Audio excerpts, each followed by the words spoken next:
మీ అందమైన ప్రయాణం ప్రారంభించండి. 49 మీ తల్లిదండ్రులు కావాలనే కలలను సాకారం చేయడానికి సహాయపడుతుంది. మొక్కు తీర్చుట. ఇది అసలు ఈ మొక్కు అన్న మాట ఎందుకు ప్రారంభమైందంటే, తరిగొండ వెంగమాంబ గారు వెంకటాచల మహాత్మ్యము అని ఒక గ్రంథం చేశారు. ఆ తల్లి ఆ గ్రంథరచన వెంకటేశ్వర అనుగ్రహంతోనే చేశారు. అసలు వెంకటేశ్వర స్వామి వారు ఈ భూమండలం మీద అవతార స్వీకారం చేసిన తరువాత ఒకసారి లక్ష్మీదేవి అడిగింది, ఎందుకండి ఇంకా ఈ భూమండలం మీద మీరు కుబేరుడు దగ్గర తీసుకున్న అప్పు తీర్చడం పెద్ద విషయం కాదు. ఆమె ఆదిలక్ష్మి, ఆమె తలుచుకుంటే కుబేరుడు అప్పు తీర్చడం ఎంతసేపు, కాబట్టి కుబేరుడు అప్పు తీర్చేద్దాం, మళ్ళీ మనం శ్రీవైకుంఠాన్ని చేరుకుందాం అంది. అంటే ఆయన అన్నాడు, ఇక్కడ అప్పు తీర్చి వైకుంఠాన్ని చేరుకోవడం పెద్ద విషయం కాదు లక్ష్మి, కానీ ఇది కలియుగం. ఈ కలియుగంలో ఒక లక్షణం ఉంటుంది, అది పాపమని తెలుసు. ఆ పాపము చేస్తే దుఃఖం వస్తుంది దాని ఫలితంగా అని తెలుసు. తెలిసి కూడా జనులు దుఃఖకారకమైనటువంటి పాపాన్ని చెయ్యకుండా నిగ్రహశక్తితో ఉండలేరు. ఎందుకు ఉండలేరు అంటే దానికి కారణం కలిపురుషుడే. కలిపురుషుడు ప్రజలందరి చేత దుఃఖమునకు పాపము కారణమని తెలిసినప్పటికీ కూడా పాపం చేయిస్తూ ఉంటే, ఆ పాపము వలన దుఃఖం పొందుతున్నప్పుడు ఈ జనులు ఏం చేస్తారంటే ఊరుకోరు, అప్పుడు నన్ను పిలుస్తారు. వాళ్ళు పాపం చేసినప్పుడు పర్వాలేదు ఏదో చెప్పారు కానీ అంతకని చేయకుండా ఉంటామని చేసేస్తారు, అప్పుడు నేను అక్కర్లేదు. కానీ పాపమునకు ఫలితం వచ్చినప్పుడు వాడికి ఏదో ప్రమాదం వస్తుంది, వాడికి ఏదో బాధ వస్తుంది, అప్పుడు వాడు ఊరుకోడు.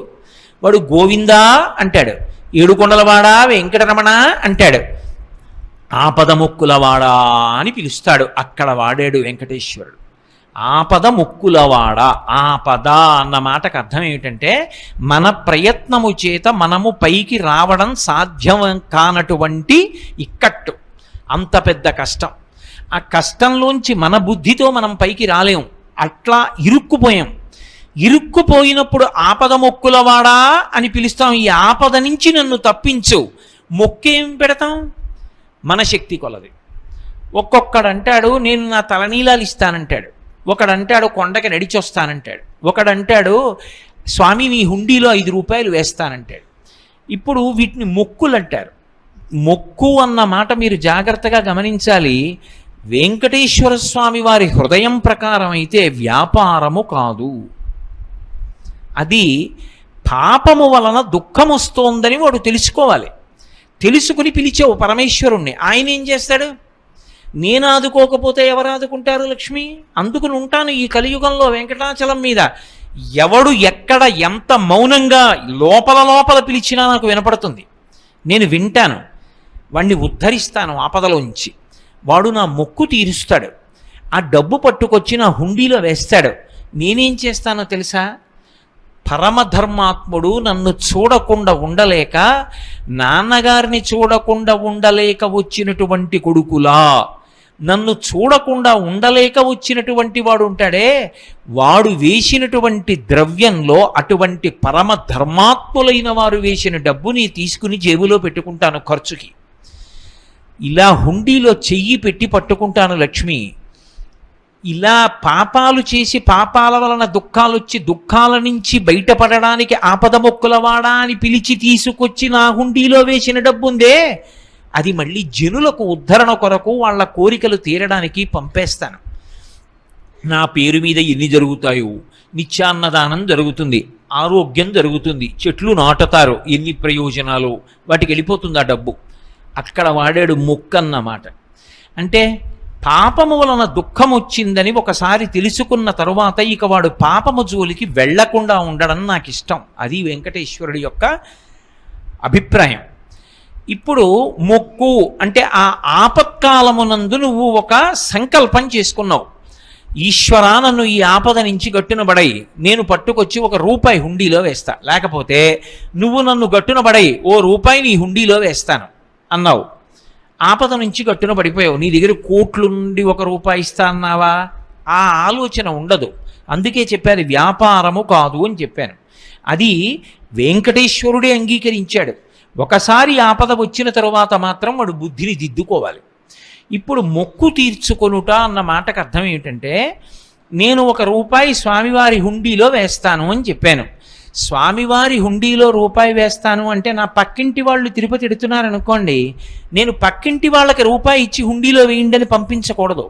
మొక్కు ఎప్పుడు తీరుతుంది? నేను హుండీలో రూపాయి వేస్తాను అన్న మాటకు అర్థం నేను తిరుపతి వచ్చి అని కదా. నేను తిరుపతి వెళ్ళాలి, నేను వెంకటాచలం వెళ్ళి స్వామిని దర్శించి, స్వామి నాకు కేవలము ధర్మమునందు అనురక్తిని ప్రసాదించమని ప్రార్థన చేసి ఈ రూపాయి పట్టుకెళ్ళి హుండీలో వెయ్యాలి. అప్పుడు నా మొక్కు పూర్తవుతుంది. అంతేకాని రూపాయి వేస్తానన్నాను కదండి, రూపాయి పంపించేశానుగా, నా మొక్కు ఎందుకు తీరదు అని అడక్కు. రూపాయి వేస్తాను అన్న మాటకు అర్థం నేను వచ్చి వేస్తాను అని. వేస్తాను చేస్తాను అంటే నేనే, అంతే దాని అర్థం. కాబట్టి మనమే క్షేత్రమునకు వెళ్ళాలి, వెళ్ళి ఆ మొక్కు తీర్చుకోవాలి. మొక్కినప్పుడు మీరు ఏ భాష వాడారన్నది ప్రధానం కాదు. ఎప్పుడైనా కూడా అందులో ప్రధాన ప్రయోజనం ఏది అంటే, ఇక పాపము వైపునకు దృష్టి పోకుండా, ఒకసారి ఎవడు మనని ఉద్ధరించాడని అనుకుంటున్నామో వాడి దగ్గరికి వెళ్ళి ఒకసారి కృతజ్ఞత చెప్తామా చెప్పమా? మీరు ఆలోచించండి. నాకు ఏదో ఆపద వచ్చిందండి, నేను ఎవరినో అడిగాను, అయ్యా చాలా ఆపదలో పడిపోయానండి, మీరు నన్ను ఎలా అయినా ఈ ఆపద నుంచి కాపాడండి అని అడిగాను. ఆయన అన్నాడు, కోటేశ్వరరావు అది పెద్ద విషయం కాదు, నేను తప్పకుండా కాపాడతాను, మీరేం బెంగపెట్టుకోకండి అన్నాడు. ఒక 3 రోజులు పోయిన తర్వాత నాకు ఆయన కబురు చేశాడు, అయ్యా మీకు ఆపద లేదు, మిమ్మల్ని ఆపద నుంచి బయటపడేశాను, మీరు ఇప్పుడు ఏ ఇబ్బంది లేదు, సంతోషంగా ఉన్నారన్నాడు. ఇప్పుడు నేను 2 యాపిల్ పళ్ళు ఇంట్లోకి తీసి ఎవరికో ఇచ్చి పట్టుకెళ్ళి ఆయనకి ఇచ్చి చాలా సంతోషించాను, నన్ను ఆపద నుంచి బయటపడేసినందుకు ఈ 2 యాపిల్ పళ్ళు తినమను అని పంపిస్తానా? అవి 2 యాపిల్ పళ్ళే అయినా నేనే పట్టుకుని వెళ్ళి నా 2 చేతులతో ఇచ్చి సంతోషాన్ని ప్రకటన చేస్తానా? మొక్కు అన్న మాటకి వెనక ఆపద అన్న ఒక మాట ఉంది.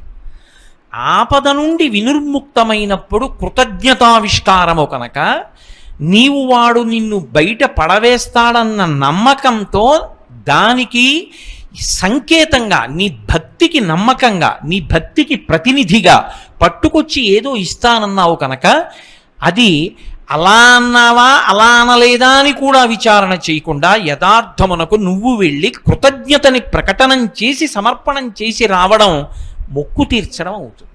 కాబట్టి మొక్కు తీర్చుట అన్న మాటలో ఆ యథార్థాన్ని భావన చేసిన నాడు భక్తి ఆవిష్కృతమవుతుంది. ఆయన నన్ను ఆపద నుంచి బయటపడేశాడు, నేను ఒక్కడనే వెళ్ళొచ్చు, కానీ నేను నా భార్యతో కూడా కలిసి వెళ్ళి, అయ్యా ఎంత ఉపకారం చేశారు, చాలా సంతోషం అండి, జీవితాంతం మర్చిపోను మీరు చేసిన ఉపకారం అని నేను అనడం ఒక ఎత్తు.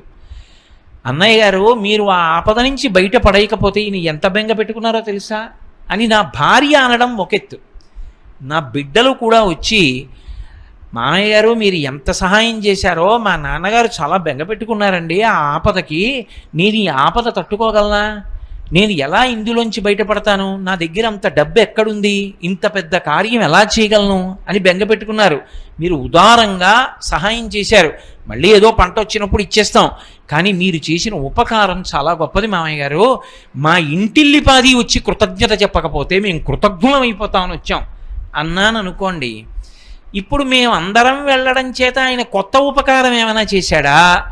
మేమందరం వెళ్ళడం చేత నిజానికి మా అందరి సంస్కార బలం బయటికి వచ్చిందా? నా సంస్కారం బలం బయటికి వస్తుంది. అందుకే మొక్కు అన్న మాటని విశాల పరిధిలో ఆలోచించినప్పుడు నీ శక్తి కొలది నీ ఆపద గట్టెక్కినప్పుడు సంతోషించిన వాళ్ళందరితో కలిసి నువ్వు వెళ్ళవచ్చు. అథవా నువ్వు ఒక్కడివీనైనా వెళ్ళి ఆ మొక్కు చెల్లించి దర్శనం చేసుకుని రావాలి. కాబట్టి మొక్కు అన్న మాటని ఆ కోణంలో ఆలోచన చేసి తీర్చుకున్నప్పుడే భక్తి కృతజ్ఞత అన్న మాటలకు అర్థం ఉంటుంది. కాబట్టి అలా తీసుకోవాలి అని ప్రార్థన.